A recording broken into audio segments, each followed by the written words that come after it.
2월 13일 월요일입니다. 오늘은 마태복음 10장 34절에서 42절을 읽고 살펴보고 기도하도록 하겠습니다. 먼저 찬송가 341장 함께 찬송하겠습니다.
마태복음 10장 34절로 42절 함께 읽겠습니다.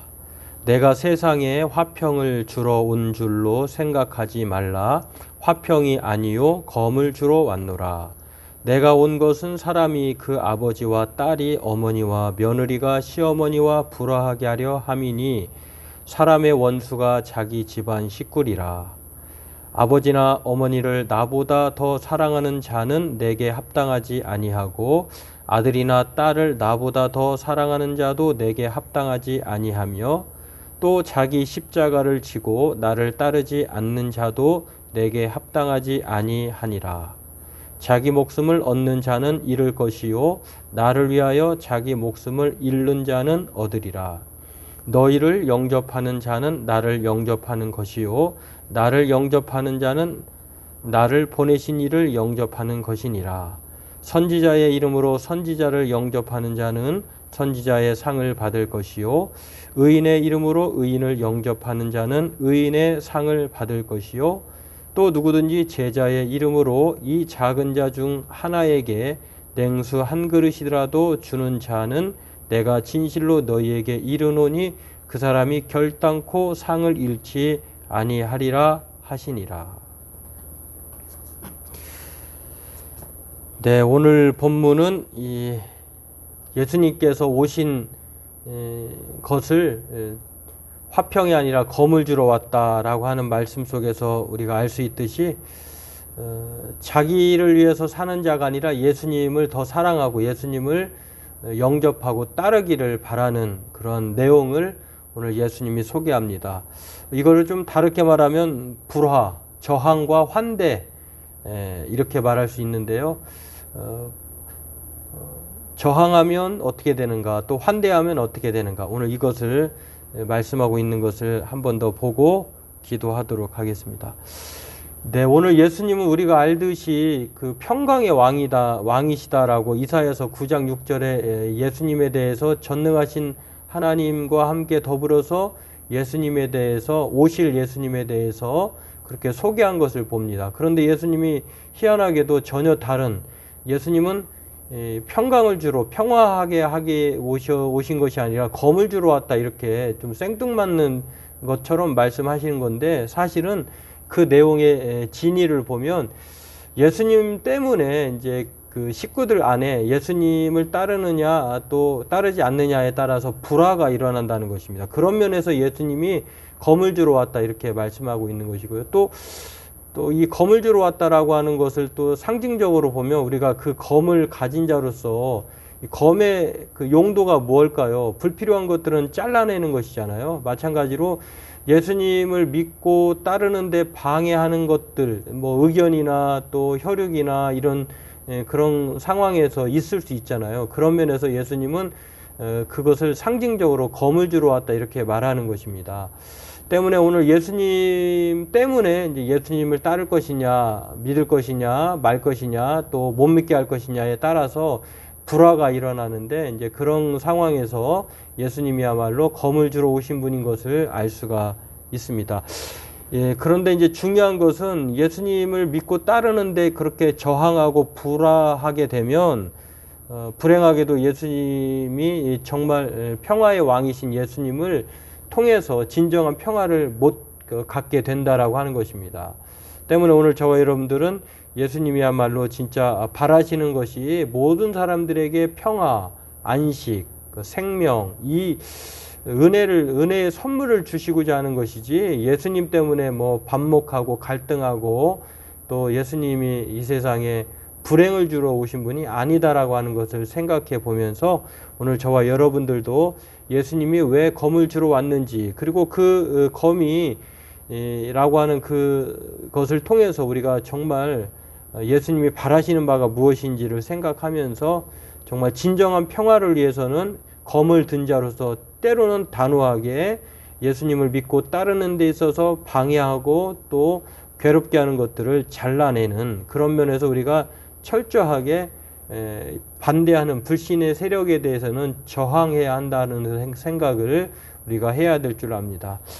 두 번째로는 예수님을 반대로 예수님 때문에 불화가 일어나지만 예수님이 제자들이 대신 가는 곳에 예수님의 제자들을 영접하게 되면 어떻게 되느냐라고 할 때에 결단코 상을 잃지 않을 것이다. 뭐 대가가 따른다는 것이겠죠. 그래서 예수님 선지자로서 그렇게 대하거나 영접하거나 또 의인으로서 영접하면 각각에 맞는 생각에 따른 그러한 상이 있는 것처럼, 그 상이 구체적으로 무엇을 말하는지는 모르겠습니다만 정말 여기서 말하고자 하는 진짜 핵심은 자신이 생각하고 판단하고 영접하고 대우한 대로 거기에 누구든지 그 상이 따른다는 것을 말씀합니다. 하물며 예수님을 믿고 따르는데 상이 없지 않다는 것입니다.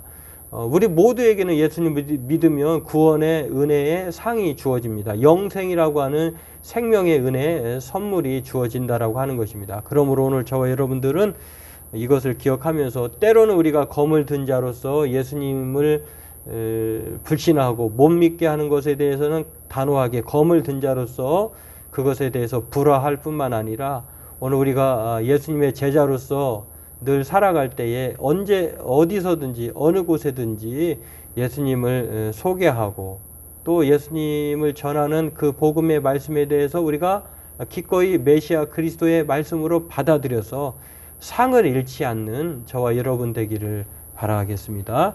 기도하겠습니다. 하나님, 오늘 예수님께서 이 땅에 화평을 주러 온 것이 아니라 검을 주러 왔다고 이 반어법적인 표현을 통해서 말씀하십니다. 예수님을 두고 믿을 것이냐 말 것이냐, 반대할 것이냐 찬성할 것이냐에 따른 그러한 논쟁이 있을 때에 검을 주러 왔다고 하신 것처럼, 오늘 우리가 그런 상황에서 우리가 검을 든 자로서 때로는 불신의 벽을 제거하고 또 못 믿게 하는 것들에 대해서는 단호하게 잘라내서 예수님을 믿고 따르는데 힘쓰는 우리가 되기를 원합니다. 또한 예수님을 영접하는, 예수님의 제자들을 영접하는 사람들에게는 마땅한 상이 따른다고 하신 것처럼, 오늘 우리가 상을 잃어버리지 않도록 예수님을 그리스도 메시아로 영접하고 믿고 따를 뿐만 아니라 또한 예수님의 제자들처럼 언제 어디서든지 또한 예수님의 제자로서의 그런 복음을 전하는 상을 주고자 하는 그러한 사람으로 살아가게 도와주옵소서. 예수님의 이름으로 기도하옵나이다. 아멘. 네, 검을 가졌다고 해서 다 나쁜 검은 아니죠. 좋은 검은 수술용 검이 될 수도 있고 나쁜 검은 사람을 해치는 검이 될 수 있는데, 오늘 저와 여러분들도 검을 든 자로서 예수님을 따르는 데 있어 방해하는 것들은 단호하게 그 칼로 제거하고 믿고 따를 뿐만 아니라 예수님의 제자들처럼 우리 또한 예수님의 복음을 전하는 예수님의 대사이다, 대리자다라고 생각하면서 상을 얻는 자일 뿐만 아니라 상을 주는 자로 살아가는 저와 여러분 되기를 바라겠습니다.